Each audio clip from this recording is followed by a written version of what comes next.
Item ಯಾವುದೇ ಇರಲಿ try ಮಾಡಿ ಆಚಿ ಚಿಕನ್ ಮಸಾಲಾ. ಮತ್ತೊಂದು ಕಡೆ ತಮಿಳುನಾಡಲ್ಲಿ ರೆಸಾರ್ಟ್ ರಾಜಕೀಯ. ಎಐಎಡಿಎಂಕೆ ಪಕ್ಷದಿಂದ ರೆಸಾರ್ಟ್ ರಾಜಕೀಯ ಶುರುವಾಗಿರುವುದು. ಶಾಸಕರನ್ನ ಹಿಡಿದಿಟ್ಕೊಳ್ಳೋದಕ್ಕೆ ರೆಸಾರ್ಟ್ಗೆಲ್ಲ ಶಿಫ್ಟ್ ಮಾಡಿಬಿಟ್ಟಿದ್ದಾರೆ.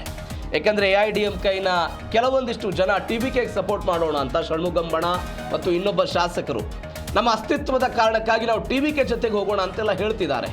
ಹೀಗಾಗಿ ಶಾಸಕರನ್ನ ಹಿಡಿದಿಟ್ಕೊಳ್ಳೋದಕ್ಕೆ ರೆಸಾರ್ಟ್ಗೆ ಶಿಫ್ಟ್ ಮಾಡಿದ್ದಾರೆ. ಪುದುಚೇರಿಗೆ ಎಡಪ್ಪಾಡಿ ಪಳನಿಸ್ವಾಮಿ ಎಐಎಡಿಎಂಕೆಯ ಪ್ರಧಾನ ಕಾರ್ಯದರ್ಶಿ ಇವರು ಪಳನಿಸ್ವಾಮಿ ಅವರೆಲ್ಲ ಅವರನ್ನ ಕರೆದುಕೊಂಡು ಶಿಫ್ಟ್ ಆಗಿದ್ದಾರೆ. 25 ಶಾಸಕರು ಇದೀಗ ರೆಸಾರ್ಟ್ಗೆ ಶಿಫ್ಟ್ ಆಗಿರೋದು. ಶಾಸಕರಿಗಾಗಿ ಮತ್ತೊಂದು ರೆಸಾರ್ಟ್ ಅನ್ನು ಬುಕ್ ಮಾಡಲಾಗಿದೆ. ಒಂದು ಕಡೆ ಟಿವಿಕೆ ಶಾಸಕರು ಕೂಡ ರೆಸಾರ್ಟ್ಗೆ ಶಿಫ್ಟ್ ಆಗಿದ್ದಾರೆ. ಬಿಕಾಸ್ ಡಿಎಂಕೆ ಮತ್ತು ಎಐಎಡಿಎಂಕೆ ಮೈತ್ರಿ ಆಗುತ್ತೆ ಅನ್ನುವಂಥ ಚರ್ಚೆ ಮಾತ್ರ ನಡೀತಾ ಇದೆ. ಅದು ವಾಸ್ತವದಲ್ಲಿ ಗೊತ್ತಿಲ್ಲ, ಚರ್ಚೆ ಮಾತ್ರ ನಡೀತಾ ಇದೆ. ಡಿಎಂಕೆ ಮತ್ತು ಎಐಎಡಿಎಂಕೆ ಜೊತೆ ಮೈತ್ರಿ ಆಗಬಹುದು, ಆ ಮುಖಾಂತರ ಟಿವಿಕೆ ಕೆಲವರನ್ನ ಸೆಳೆಯಬಹುದು ಅನ್ನೋ ಕಾರಣಕ್ಕಾಗಿ ಅವರನ್ನ ರೆಸಾರ್ಟ್ಗೆ ಶಿಫ್ಟ್ ಮಾಡೋ ಪ್ರಯತ್ನ ಆಗಿದೆ. ಮತ್ತೊಂದು ಕಡೆ ಇರುವ ಎಐಎಡಿಎಂಕೆನೇ ಛಿದ್ರ ಆಗಬಹುದು, ಬಣಗಳಾಗಿ ಮಾರ್ಪಡಬಹುದು. ಒಂದು ಬಣ ಅಂದರೆ 30ಕ್ಕಿಂತ ಅಧಿಕ ಶಾಸಕರು ಏನಾದರೂ ಹೋಗ್ಬಿಟ್ರೆ ಅವರ ಮೂಲ ಎಐಎಡಿಎಂಕೆ ಅದು ಆಗ್ಬಿಡುತ್ತೆ. ಹೀಗಾಗಿ ಆ ಕಡೆ ಹೋಗಬಾರದು ಅನ್ನೋ ಕಾರಣಕ್ಕಾಗಿ ಇದೀಗ ಪುದುಚೇರಿಗೆ ಎಡಪ್ಪಾಡಿ ಪಳನಿಸ್ವಾಮಿ ಪ್ರಧಾನ ಕಾರ್ಯದರ್ಶಿ ಇವರ ನೇತೃತ್ವದೊಂದು 25 ಜನ ಶಾಸಕರೆಲ್ಲ ರೆಸಾರ್ಟಿಗೆ ಶಿಫ್ಟ್ ಆಗಿಬಿಟ್ಟಿದ್ದಾರೆ. ಯಾರೂ ಕೂಡ ಅಲ್ಲಿ ಹೋಗಬಾರ್ದು ಅಂತ. ನಿನ್ನೆ ನಾವು ಚರ್ಚೆ ಮಾಡ್ತಾ ಇದ್ವಿ. ಷಣ್ಮುಗಂ ಅವರ ಟೀಮ್ ಅವರು ಇಬ್ಬರು ಶಾಸಕರೇನಿದ್ದಾರೆ, ನಮ್ಮ ಅಸ್ತಿತ್ವಕ್ಕಾಗಿ ಟಿವಿಕೆ ಜೊತೆಗೆ ಹೋಗ್ಬಿಡೋಣ, ನಮ್ಮ ಹೋರಾಟ ಏನಿರೋದು ಡಿಎಂಕೆ ವಿರುದ್ಧ ಇದೆ, ಹೀಗಾಗಿ ಟಿವಿಕೆ ಜೊತೆಗೆ ಹೋಗ್ಬಿಡೋಣ. ಒಂದು ವೇಳೆ ಪಕ್ಷ ನಿರ್ಧಾರ ತೆಗೆದುಕೊಳ್ಳದೇ ಇದ್ರೂ ಕೂಡ ನಾವೊಂದು 30 ಜನ ಆ ಕಡೆ ಹೋಗುವಂಥ ಚಾನ್ಸಸ್ಗಳಿದೆ. ಇಂಥದ್ದೊಂದೆಲ್ಲ ಚರ್ಚೆ ಆಗ್ತಾ ಇತ್ತು. ಈ ಚರ್ಚೆಯ ನಂತರ ಸ್ವತಃ ಎಐಎಡಿಎಂಕೆನೇ ಒಡೆದು ಛಿದ್ರ ಆಗ್ಬೋದು ಅಂತ. ನೀವು ಉದಾಹರಣೆ ಮಹಾರಾಷ್ಟ್ರದ ಶಿವಸೇನೆ, ಉದ್ಧವ್ ಠಾಕ್ರೆ ಮತ್ತು ಏಕನಾಥ್ ಶಿಂದೆ ಬಣ 44 ಜನ ಬಿಜೆಪಿಗೆ ಸಪೋರ್ಟ್ ಮಾಡಿದರೆ ಏಕನಾಥ್ ಶಿಂದೆಯಲ್ಲಿ ಅಲ್ಲಿ ಯಾರದ್ದು ಒರಿಜಿನಲ್ ಬಣ ಎನ್ನುವಂಥ ಚರ್ಚೆಗಳೆಲ್ಲ ಕೋರ್ಟ್ಗೆ ಮೆಟ್ಲೇರಿತ್ತಲ್ಲ, ಅದೇ ರೀತಿಯಾಗಿ ಎಐಎಡಿಎಂಕೆಯಲ್ಲೂ ಕೂಡ ಆಗಬಹುದು ಎನ್ನುವಂಥ ಹೆದರಿಕೆಗಳು ಅಥವಾ ಬೆಳವಣಿಗೆಗಳು ಸದ್ಯಕ್ಕೆ ಕಾಣಿಸ್ತಾ ಇದೆ. ಇದೇ ಕಾರಣಕ್ಕಾಗಿ ಅವರೆಲ್ಲ ರೆಸಾರ್ಟಿಗೆ ಶಿಫ್ಟ್ ಆಗಿದ್ದಾರೆ. ಒಂದು ಕುತೂಹಲಕಾರಿ ಘಟ್ಟಕ್ಕೆ ಮಾತ್ರ ತಮಿಳುನಾಡಿನ ರಾಜಕಾರಣ ಮಾತ್ರ ಸದ್ಯಕ್ಕೆ ಬಂದು ನಿಂತಿದೆ. ಯಾರು ಯಾರ ಜೊತೆಗೆ ಮೈತ್ರಿ ಮಾಡ್ಕೊಳ್ತಾರೆ? ಯಾಕಂದ್ರೆ ಕಾಂಗ್ರೆಸ್ ಇಷ್ಟು ದಿನಗಳ ಕಾಲ ಡಿಎಂಕೆ ಜೊತೆಗಿತ್ತು, ಇವತ್ತು ಡಿಎಂಕೆಯನ್ನ ಬಿಟ್ಟು ಬಂದು ಟಿವಿಕೆಗೆ ಸಪೋರ್ಟ್ ಮಾಡ್ತಿದ್ದಾರೆ. ದ್ರಾವಿಡದ ಸಿದ್ಧಾಂತದ ಕಾರಣಕ್ಕಾಗಿ ಡಿಎಂಕೆ ಎಐಎಡಿಎಂಕೆ ಒಂದಾಗ್ತಾರೆ ಅಂತ ಹೇಳ್ತಾರೆ. ಅದು ವಾಸ್ತವದಲ್ಲಿ ಎಷ್ಟರ ಮಟ್ಟಿಗೆ ಸತ್ಯ ಅನ್ನೋದು ಸದ್ಯಕ್ಕಿರುವಂಥ ಕುತೂಹಲ.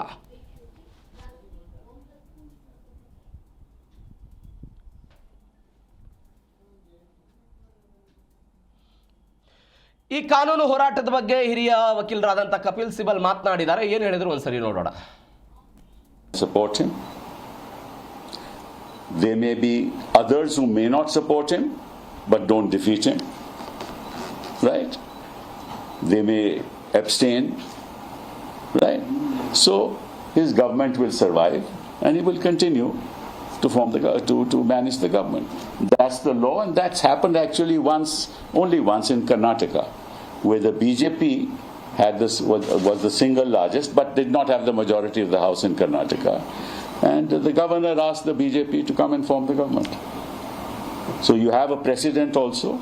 So I don't see why this governor is not playing ball, and the simple reason is that he wants to buy time and ensure that the BJP can manipulate, and they are past masters at that, the electoral process and somehow manage not to allow TVK to form the government. That's the law on the subject, and I can sort of go on and on, but it's unfortunate that this is happening. I believe that TVK leader met the governor, and the governor told him, show your majority.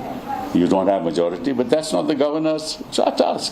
It's not the governor's job, because under Bomai, it is clearly said, and that's a constitutional bench judgment, that the governor cannot decide in his office as to who has majority or not. And every time this has happened in Uttar Pradesh, it happened that the Supreme Court directed a floor test to be done. I've myself argued several cases of this nature. So it's unfortunate, and I wanted to bring it to the notice of this government, of the people of my country, that